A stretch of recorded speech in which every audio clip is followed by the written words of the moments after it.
Hello guys, welcome back to এক নজর channel. So অনেকদিন পরে আপনাদের মাঝে একটি নতুন ভিডিও নিয়ে আসলাম। সো আজকের ভিডিওর টপিকস হচ্ছে ইবালির ক্যাশব্যাক ইউজেস পলিসি।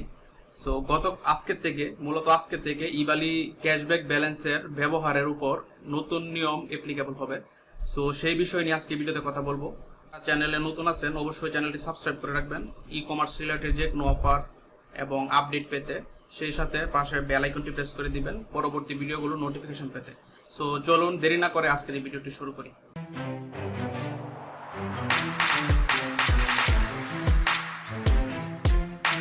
তো প্রথম কথা বলি ইবালি ক্যাশব্যাক নিয়ে। সো আপনারা যারা অলরেডি ইবালি থেকে কেনাকাটা করেছেন তারা অলরেডি জানেন ইবালি ক্যাশব্যাক কিভাবে পেতে হয়।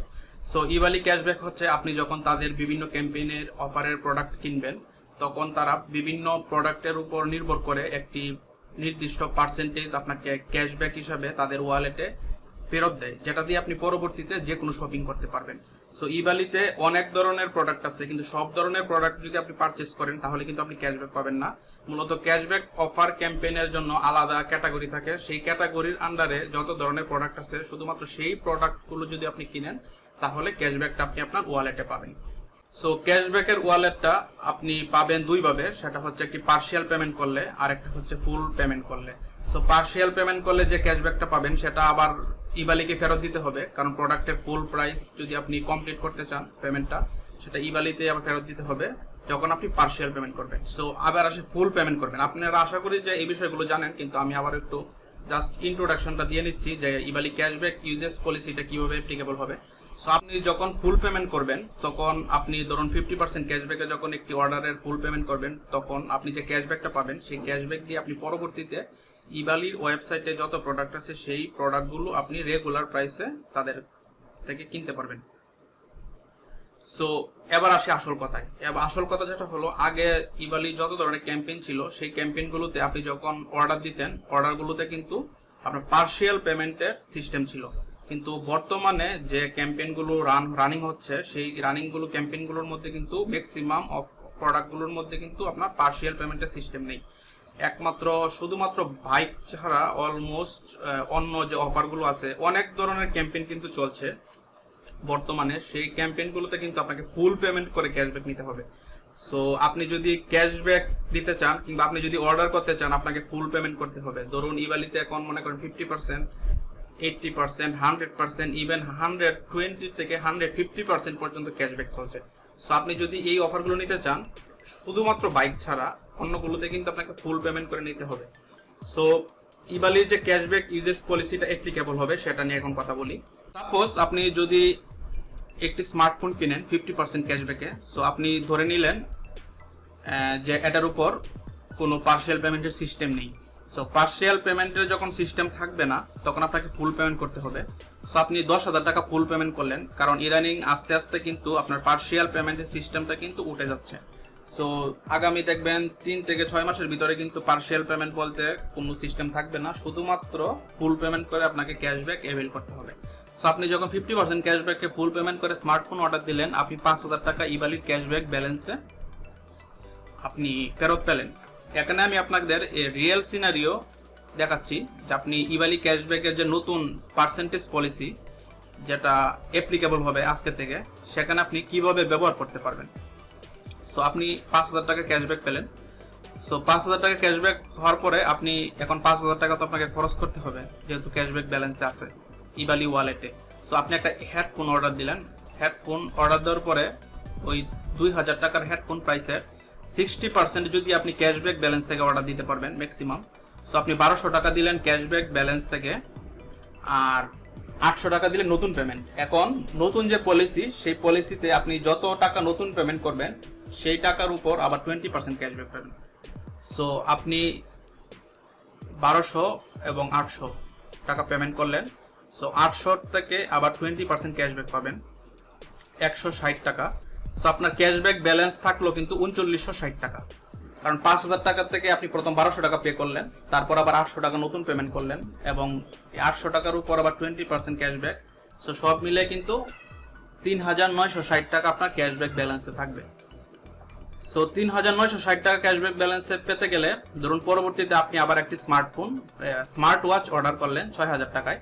সো এই 6,000 টাকা স্মার্ট ওয়াচ অর্ডার করার পরে আপনি দেখুন আবার 60% আপনি ব্যালেন্স থেকে অর্ডার দিতে পারবেন, মানে 3600 টাকা। আর যে 2,400 টাকা আছে, 2,400 টাকা থেকে আপনি নতুন পেমেন্ট করবেন, যেটার উপর আবার 20% ক্যাশব্যাক পাবেন 480 টাকা। সো আপনার ক্যাশব্যাক ব্যালেন্স থাকলো 840 টাকা। সো আমি এখানে যে প্রোডাক্টগুলোর এক্সাম্পল নিয়েছি সেগুলো হচ্ছে আপনার নিত্য প্রয়োজনীয় যে জিনিসগুলো, মানে রিয়েল সিনারিওর ক্ষেত্রে। মানে আপনি যদি মনে করেন যে না আপনি স্মার্টফোন কিনবেন কিংবা আপনি অন্য কিছু কিনবেন, আমি একটা জাস্ট এক্সাম্পল হিসেবে কিন্তু এই প্রোডাক্টগুলো নিয়েছি যেগুলো আপনাদের প্রয়োজন হতে পারে। সো আপনি 840 টাকা এখানে ক্যাশব্যাক ব্যালেন্স থাকলো, আপনি পরবর্তীতে আবার 1,000 টাকা গ্রোসারি প্রোডাক্ট অর্ডার করলেন, এখানে 600 টাকা দিলেন ক্যাশব্যাক ব্যালেন্স থেকে, আবার 400 টাকা দিলেন নতুন পেমেন্ট, 400 টাকার উপর আবার 20% ক্যাশব্যাক পেলেন 80 টাকা। সো আপনি টোটাল 320 টাকা ব্যালেন্সের হলো। 320 টাকা ব্যালেন্সে থাকার পরে আপনি আবার গ্রোসারি অর্ডার করলেন 550 টাকা, 550 টাকার আবার 60% পেমেন্ট করলেন আপনার ক্যাশব্যাক ব্যালেন্স থেকে 330 টাকা। মানে 330 টাকা তো আপনার নাই, আপনার আছে 320 টাকা ব্যালেন্স। 320 টাকা ব্যালেন্স দিলেন এবং বাকি 230 টাকা নতুন পেমেন্ট করলেন। এই 230 টাকার উপর 20% পাবেন 46 টাকা। সো এখন এই যে 46 টাকা যে আপনার ব্যালেন্সে থাকলো, এই 46 টাকা কিন্তু আপনি ব্যবহার করতে গেলে আবার 500 টাকার অর্ডার করতে হবে, কারণ আপনারা জানেন যে ইবালিতে 500 টাকার নিচে কোনো অর্ডার করা যায় না। সো 500 টাকার অর্ডার করতে গেলে আপনাকে আবার এই বাকি যে 454 টাকা সেটা আবার নতুন পেমেন্ট করতে হবে এবং 46 টাকা ক্যাশব্যাক ব্যালেন্স থেকে অর্ডার করতে হবে। তারপরে আপনি হচ্ছে 454 টাকা সেটার উপর আবার আপনি ক্যাশব্যাক পাবেন। সো ক্যাশব্যাক পাওয়ার পরে আপনার যে আবার ক্যাশব্যাক ব্যালেন্স হবে। সো এইভাবে কিন্তু চলতে থাকবে। সো আপনি ক্যাশব্যাক ব্যালেন্স কিন্তু আপনি কখনোই জিরো করতে পারবেন না নতুন ক্যাশব্যাক পলিসির আন্ডারে। সো ভিডিওটা একটু বড় হচ্ছে, আশা করি আপনারা পুরো ভিডিওটা দেখবেন আপনাদের এই পলিসিটা ক্লিয়ার ধারণা নেওয়ার জন্য। সো আপনি এই 46 টাকা কিন্তু আর ব্যবহার করতে পারবেন না, যদি করতে চান তাহলে আপনাকে আবার নতুন পেমেন্ট করতে হবে। সো আপনি এই পর্যন্ত এখানে শপিং করলেন 19,550 টাকা, যেটা 50% ক্যাশব্যাক দিয়ে আপনি শুরু করেছিলেন ক্যাম্পেইনে। আপনি এই পর্যন্ত টোটাল পেমেন্ট করলেন 13,830 টাকা দিয়ে 19,550 টাকা অর্ডার করলেন। সো 19,550 টাকা অর্ডার করার পরে এখানে আপনার ক্যাশব্যাকের যে অ্যাকচুয়াল ক্যাশব্যাক পার্সেন্টেজ অ্যাওয়ার্ড যেটা আপনি রিসিভ করলেন সেটা হচ্ছে 41.35%। সো এই হচ্ছে রিয়েল সিনারিও। এখানে আরো বেশ কিছু ফ্যাক্টর আছে। বেশ কিছু ফ্যাক্টর বলতে আপনি যখন এই হেডফোন স্মার্ট ওয়াচ অর্ডার করবেন এগুলো কিন্তু আপনার মার্কেট প্রাইস থেকে আবার 10% বেশি প্রাইসে কিনতে হবে, কারণ এখানে ইবালির কমিশন আছে, সেলারদের প্রাইস বেশি, প্লাস এখানে 46 টাকা অতিরিক্ত ব্যালেন্স, এগুলো এটা আপনি আর ব্যবহার করতে পারবেন না। সো সব মিলিয়ে আপনি কিন্তু 41.35% এখানে আপনি ক্যাশব্যাক রিওয়ার্ড পাচ্ছেন। জাস্ট এখানে আপনাদেরকে দেখালাম যে রিয়েল সিনারিও অফ ইবালি cashback uses policy. So guys আপনাদের প্রোডাক্টের একটা সিনারিও দেখালাম যে আপনারা যখন একটা প্রোডাক্ট পারচেস করবেন ইবালিতে নতুন ক্যাশব্যাক আন্ডার পলিসির আন্ডারে, এবং আপনি যখন ফুল পেমেন্ট করবেন, ফুল পেমেন্ট করার পরে আপনাকে কতবার শপিং করতে হবে আপনার ক্যাশব্যাকটা ইউজ করার জন্য। সো ক্যাশব্যাক ইউজ করার পরে কিন্তু আপনি যে একটা নির্দিষ্ট অ্যামাউন্ট কিন্তু আপনি কখনোই জিরো করতে পারবেন না, যেটা আপনাকে কন্টিনিউয়াসলি শপিং করে যেতে হবে। আপনার ইবালির যদি ক্যাশব্যাক ব্যালেন্সটা সবচেয়ে মিনিমাইজ রাখতে চান, ক্যালকুলেশন করে যদি শপিং করেন তাহলে আপনি মিনিমাইজ করে রাখতে পারবেন। সো কথা বলি যে ইবালি এখন এই ডিসিশনটা কেন নিল। ইবালি এই ডিসিশনটা নিয়েছে মূলত কয়েকটি কারণে। সেটা হচ্ছে আপনার প্রথম যে কারণটা হচ্ছে সেটা হচ্ছে ইন্ডাস্ট্রিতে সার্ভাইভ করার জন্য। আপনার ই কমার্স ইন্ডাস্ট্রিতে সার্ভাইভ করা অনেক কঠিন। একটা নতুন ই কমার্স ইন্ডাস্ট্রি যখন চালু হয় তখন দেখা যায় মার্কেটে আপনার পপুলারিটি, ব্র্যান্ড অ্যাওয়ারনেস এগুলো ক্রিয়েট করতে কিন্তু অনেক ইনভেস্টমেন্টের দরকার হয়।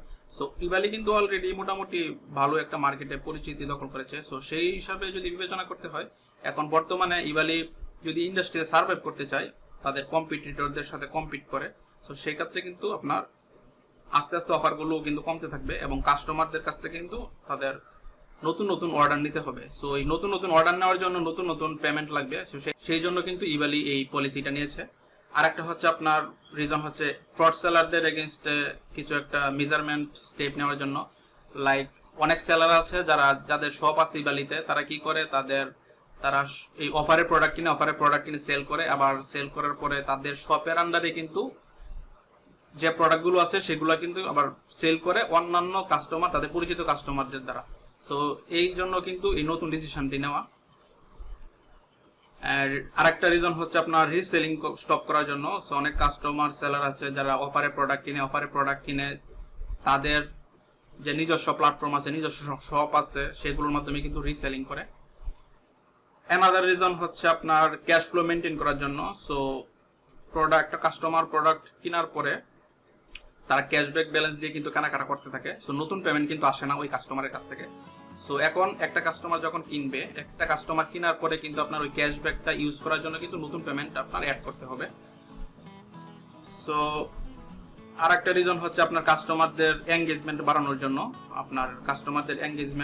জন্য এই ডিসিশনটা নেওয়া। কারণ কাস্টমাররা যখন একটি প্রোডাক্ট অর্ডার করবে ক্যাশব্যাকের আন্ডারে, তখন কিন্তু তাদের আরো অনেকগুলো প্রোডাক্ট অর্ডার করতে হবে। সো কাস্টমার এঙ্গেজমেন্ট এবং কাস্টমার রিটেনশনের জন্য কিন্তু এই ডিসিশনগুলো নেওয়া। ইভালির কি কি ধরনের উপকার হবে এই ডিসিশন থেকে? ইভালি ক্যাশব্যাক, এই নতুন ক্যাশব্যাক ইউজেস পলিসি নিয়ে ইভালির বেশ কিছু উপকার হবে। সেটা হচ্ছে আপনার যেটা বললাম, এক নাম্বার হচ্ছে কাস্টমার এঙ্গেজমেন্ট। একটা কাস্টমার তাদের প্ল্যাটফর্মে যখন আসবে নতুন ক্যাশব্যাক পলিসির আন্ডারে, সেই কাস্টমারটা কিন্তু আরো অনেকগুলো পারচেজ তাদের কাছ থেকে নিবে। So customer engagement will be increasing. So আরেকটা হচ্ছে এসকেলেটিং ক্যাশ ফ্লো, যেটা আগেই বললাম। ইভালি ক্যাশ ফ্লো অবশ্যই বাড়বে আগের থেকে। রেভিনিউ বাড়বে, মোর সেলস মোর রেভিনিউ। আপনার এখন একটা কাস্টমার যখন একটি প্রোডাক্ট কিনবে, একজন প্রোডাক্ট কেনার পরে কিন্তু আপনার আর অনেকগুলো সেলস জেনারেট হবে। সো মোর সেলস মোর রেভিনিউ। সো এখানে কিন্তু আপনার আসলে প্রফিট হচ্ছে না, প্রফিট অনেক দেরিতে হবে। প্রফিট হওয়া পর্যন্ত কিন্তু এখনো যেতে পারেনি। সো এখানে আরেকটা রিজন হচ্ছে আপনার মার্চেন্ট, এবং ইভালি কিন্তু মার্চেন্টদের অনেকগুলো অর্ডার কিন্তু আরো এখানে জেনারেট করে দিতে পারবে। কারণ একটা ই কমার্স মার্কেট প্লেসে কিন্তু মার্চেন্ট অনেক বেশি ইম্পর্টেন্ট। সো মার্চেন্টটা যদি অর্ডার না পায়, সেই মার্চেন্টটা কিন্তু বেনিফিট হবে না। আর বেনিফিট না হলে ইভালি কমিশন পাবে না। সো অন্যান্য যে মার্চেন্ট আছে যারা ক্যাম্পেইনের বাইরে থাকে, তারা কিন্তু অনেকগুলো অর্ডার পাবে এই নতুন ক্যাশব্যাক ইউজেস পলিসির আন্ডারে। এখন কথা বলি যে কারা ক্ষতিগ্রস্ত হবে এই ডিসিশন ক্ষেত্রে। এই ডিসিশনের ক্ষেত্রে ক্ষতিগ্রস্ত হবে হচ্ছে যারা রিসেলার, যারা প্রোডাক্ট রিসেল করতো ইভালি থেকে কিনে, তারা একটু ক্ষতিগ্রস্ত হবে। ক্ষতিগ্রস্ত বলতে এটা কখনোই আসলে কিন্তু একেবারে বন্ধ করা সম্ভব না। হয়তো আগে রিসেলিং করে লাভ হতো 1000 টাকা, এখন রিসেলিং করে লাভ হবে 500 টাকা। সো এইভাবে কিন্তু রিসেলিং কিন্তু চলবে। অবশ্যই রিসেলিং এ কিন্তু অনেকটা কমে আসবে, কিন্তু রিসেলিং কিন্তু বন্ধ করতে পারবেন না। সো ক্ষতিগ্রস্ত হওয়ার কিন্তু আরেকটা পার্ট হচ্ছে আপনার ওল্ড কাস্টমার, আমার মতো কাস্টমার যারা আছে, যাদের ব্যালেন্স আছে ইভালি ব্যালেন্সে। যেমন আমার এখনো অনেক ব্যালেন্স আছে ইভালি ব্যালেন্সে, যেটা আমি আসলে খরচ করিনি। এগুলো অনেক পুরাতন, 6 মাস 7 মাস আগে। কারণ আমার প্রয়োজন পড়েনি, তাই আমি খরচ করিনি। আমি ভেবেছিলাম যে পরবর্তীতে হয়তো কোনো প্রোডাক্ট প্রয়োজন হলে তখন কিনবো। সো এখন কি আমাকে কি করতে হবে? এখন পরবর্তীতে কোনো প্রোডাক্টের যখন প্রয়োজন হবে, তখন আমাকে আবার নতুন পেমেন্ট করে প্রোডাক্ট কিনতে হবে। সো এখানে কিন্তু আমার মতো কাস্টমার যারা আছে, তারা কিন্তু ক্ষতিগ্রস্ত হবে। সো এখানে যারা রিসেলার আছে, সেলার আছে, মার্চেন্ট আছে ইভালি, তারা কিছুটা ক্ষতিগ্রস্ত হবে যারা রিসেল করতো। সো এই হচ্ছে কাস্টমার যারা এই ডিসিশনের ক্ষেত্রে আপনার কিছুটা হলেও ক্ষতিগ্রস্ত হবে। এইরকম সিনারিওর ক্ষেত্রে আসলে কোন ধরনের পলিসি বা স্টেপ নেওয়া উচিত ছিল ইভালি? আমি মনে করি যাদের ওল্ড ব্যালেন্স ছিল, যাদের ওল্ড ক্যাশব্যাক ব্যালেন্স আছে, তাদের উপর এই ক্যাশব্যাক পলিসিটা অ্যাপ্লিকেবল না হওয়া সবচেয়ে বেটার ছিল। কারণ তারাই কিন্তু সবচেয়ে ক্ষতিগ্রস্ত হয়েছে। কারণ আমাদের মতো যাদের ব্যালেন্সে অতিরিক্ত টাকা ছিল, যারা ভেবেছিল যে পরবর্তীতে প্রয়োজন মতো শপিং করে নিবে, তারা কিন্তু এখন নতুন ক্যাশ অ্যাড করে শপিং করতে হবে। সো এখানে কিছুটা একটু ঝামেলার মনে হতে পারে। আর একটা স্টেপ কিন্তু ইভালি নিতে পারতো, যেমন আপনার যাদের ব্যালেন্স আছে তারা ম্যাক্সিমাম একটি অ্যাকাউন্ট থেকে প্রতি মাসে 2000 টাকা সর্বোচ্চ অর্ডার করতে পারবে 100% ব্যালেন্স ইউজ করে। সো এইরকম একটা স্টেপ নিলে কিন্তু রিসেলিং যারা করে, তারা কিন্তু অনেক ইনভেস্টমেন্ট থাকে তারা কিন্তু 50,000, 1 লক্ষ, 2 লক্ষ টাকা জিনিস কিনে তারপর রিসেলিং করে। কিন্তু যারা রিয়েল কাস্টমার, তারা কিন্তু যারা প্রয়োজনীয় জিনিস কিন্তু তাদের প্রয়োজন মতো কিনে নেয়। সো এইরকম 2000 টাকা যদি একটু লিমিট করে দেয়, তাহলে কিন্তু আমার মনে হয় এটা ভালো হবে। আর একটা হচ্ছে মার্চেন্ট। সো ইভালিতে অনেক ফ্রড মার্চেন্ট আছে, ফ্রড সেলার আছে, যারা এরকম রিসেলিং করে। সো এই মার্চেন্ট একুইজিশনের ক্ষেত্রেও কিন্তু ইভালির আরো সতর্ক থাকা উচিত এবং আরো ফাস্ট থাকতে হবে। সো এই হচ্ছে সিনারিও। আপনি যদি মনে করেন এখানে আরো কিছু সিনারিও অ্যাড করা যায়, সেটা কমেন্ট বক্সে জানাতে পারেন। সো গাইস, ভিডিওটা অনেক বড় হয়ে গেল। আশা করি ভিডিওটি আপনাদের ভালো লেগেছে। সো আমি যদি কোনো পয়েন্ট মিস করে থাকি, সো আপনি কমেন্ট বক্সে জানান, যাতে পরবর্তীতে ওই পয়েন্টগুলো অ্যাড করে আরো ভালো কোনো ভিডিও তৈরি করতে পারি আপনাদের জন্য। সো এবং আপনি যদি তারপর কনফিউজ থাকেন যে ইভালি ক্যাশব্যাক কিভাবে কাজ করবে, ইভালি ক্যাশব্যাক পলিসি কিভাবে ইউজ করব আমরা সে বিষয়ে কনফিউজ থাকলে নিচে কমেন্ট বক্সে জানান, অথবা আমাদের ফেসবুক পেজ আছে সেখানে ইনবক্স করতে পারেন। সো আপনি এই পলিসি সম্পর্কে কি মনে করেন? আপনি কি যদি মনে করেন যে এই ইভ্যালি এই পলিসিটা রাইট ডিসিশন, কিংবা আপনি এই ডিসিশন নতুন কাস্টমারদের অ্যাট্রাক্ট করতে পারবে, কিংবা এই ডিসিশনের আন্ডারে আপনি আবার নতুন করে কিনবেন কিনা, সো সেই কোয়েশনগুলোর আনসার কিন্তু আপনি আমাকে কমেন্ট বক্সে দিতে পারেন। সো পরবর্তীতে ইভ্যালির আরো বেশ কিছু অফার এবং আপডেট নিয়ে আপনাদের সামনে হাজির হব। সবাই ভালো থাকবেন। খোদা হাফেজ।